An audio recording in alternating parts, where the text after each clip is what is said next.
Ya voy a iniciar ya. Me voy a presentar. Mi nombre es Ángel Ávila, estudiante de comunicación en la Universidad Técnica Particular de Loja. En este momento me encuentro con Jordan Bastidas, él es periodista de Saracay Televisión y me va a comentar un poquito sobre los riesgos y amenazas que sufren los periodistas a diario. ¿Cómo estás, Jordan? Bienvenido. Comenzamos con la primera pregunta y dice así. Hola, Sí, preséntate. ya, hola, ¿qué tal? Bien, mi nombre es Raquel TV y es un gusto que tú me hayas tomado en cuenta para esta entrevista. Muchas gracias por haber aceptado. Comencemos con la primera pregunta. ¿Los mecanismos institucionales de protección de periodistas funcionan sí o no? ¿Y por qué? No sé si es mi internet, pero puedes repetir la pregunta, que no te escuché. ¿Los mecanismos institucionales de protección de periodistas funcionan sí o no? Los mecanismos como tal no, pero depende mucho de uno como periodista al momento de ir a cubrir una noticia, de que tu información no sea revelada. ¿A qué me refiero? Que hoy en día estamos con la situación de que violentos, la delincuencia ha aumentado y nosotros como periodistas nos vemos en la obligación de ir hasta los puntos en donde se suscitan ciertos hechos violentos y de modo de que nuestra imagen queda expuesta, pero siempre y cuando uno tiene que procurar de que nuestros nombres, nuestra información como tal no sea expuesta a estas personas. Hoy en día hay los grupos de WhatsApp, hay los grupos de Telegram, los cuales han sido se podría decir algo negativo. ¿Por qué? Porque ahí está nuestra información, está nuestro contacto y de esa manera, como la información se viraliza en estos grupos, nosotros nos vemos vulnerables ante esa situación porque se viraliza lo que es nuestro número de teléfono y por contacto, eh, este número llega a personas que están vinculadas de una u otra manera al hecho que nosotros como periodistas vamos a ocurrir en ese momento. Ya. La siguiente pregunta. ¿Quiénes consideras que atacan frecuentemente a los periodistas? Tal vez los grupos de poder, el crimen organizado, los empresarios, los funcionarios públicos, los sindicatos u otros. En esos momentos, como está la situación de la inseguridad, se podría decir que los grupos delictivos. ¿Por qué? Porque estos son los que están tomando terreno y son los que no quieren que la información sea presentada. Por ejemplo, cuando uno va a cubrir un evento de una muerte violenta, el parte policial siempre suele exponer a las personas que hicieron este acto, ¿no? Y los derivan, por ejemplo, a la GDO que pertenecen al grupo de organización delictiva. Unos dicen, ese perteneció a los Lobos, ese perteneció a las Águilas y ese tipo de información que expone tanto la Policía Nacional y nosotros como periodistas tenemos que poner en nuestras notas, en nuestras redacciones, eso se ve expuesto también y nosotros quedamos a la merced de ellos. Y se podría decir que entonces en este caso nos vemos más vulnerables ante los grupos delictivos que ante las otras opciones que tú me mencionaste. Ya, la siguiente pregunta. ¿Cree usted que el gobierno o los encargados de instituciones públicas o empresas privadas se convierten en un obstáculo al momento de solicitar información para un trabajo periodístico? Sí, hoy en día tenemos un fuerte problema con la información que nos puede brindar Fiscalía. ¿Por qué? Porque cuando uno está investigando un hecho, no solo nos basamos en lo que pasó en ese momento, sino que nosotros queremos saber si esa persona tuvo antecedentes penales y qué pasó con esos antecedentes. Entonces, en este momento, la Fiscalía es uno de los entes que no nos está colaborando bastante con la información para nosotros poder presentar algo más transparente y algo más completo. Ya. La siguiente pregunta. ¿Qué medidas o precauciones toma la redacción para reducir los posibles ataques a los periodistas?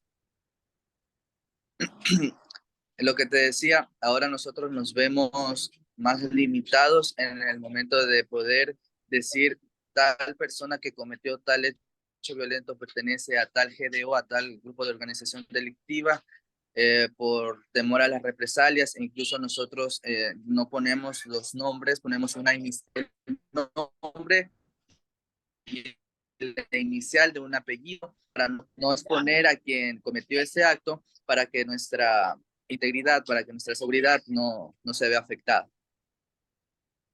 Ya, la siguiente pregunta. Como parte de las fortalezas de un profesional periodístico, se debe proteger los círculos de confianza, redes u organizaciones que defienden la libertad de expresión. Sí, y ahí también hago hincapié en lo que te mencioné al inicio, que hoy en día existen los grupos de WhatsApp y de Telegram en donde se pasan información, en donde supongamos que hay un accidente, que hay una muerte violenta en tal barrio, entonces esa información la pasan y como estas personas no se saben qué tipo de personas conforman este grupo, en muchas ocasiones esta información te puede afectar a ti porque tú preguntas la información que te pasó, los datos, entonces lo expuesto y de esa manera quizás algún integrante de estas bandas delictivas te puede extorsionar, te puede intimidar, se puede poner en contacto contigo y de esa manera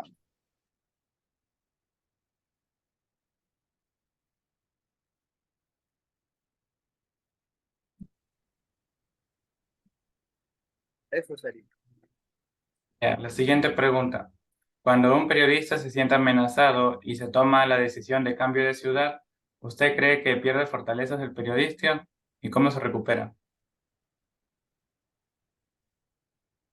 Bueno, desde mi punto de vista, te podría decir que sí nos sentimos un poco vulnerables ante esta situación. ¿Por qué? Porque nuestros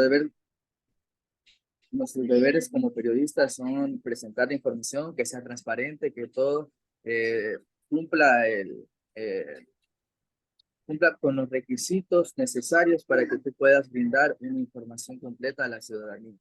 Sin embargo, cuando se suscitan este tipo de amenazas, de extorsiones, nos vemos obligados a desplazarnos hasta otras provincias, hasta otros países. Tengo el claro ejemplo de una compañera, María José Macías, que ella fue víctima de una tipo de extorsión, le estaban pidiendo dinero por salvaguardar su integridad. Ella tuvo que emigrar a los Estados Unidos para poder estar a salvo, porque aquí no, las autoridades mismas no les daban las garantías necesarias para que ella siga ejerciendo su labor de periodista. La siguiente pregunta. ¿Cómo afecta a un medio la desvinculación de periodistas por amenazas? No afecta. ¿Por qué? Porque para los medios de comunicación, y aunque suene así, y quizás tú cuando seas profesional y cuando ya ejerzas como tal, te vas a dar cuenta que es lo que yo voy a decir, y aunque suene duro, nosotros no somos indispensables para ningún medio de comunicación. Tú te vas, ellos contratan a otro.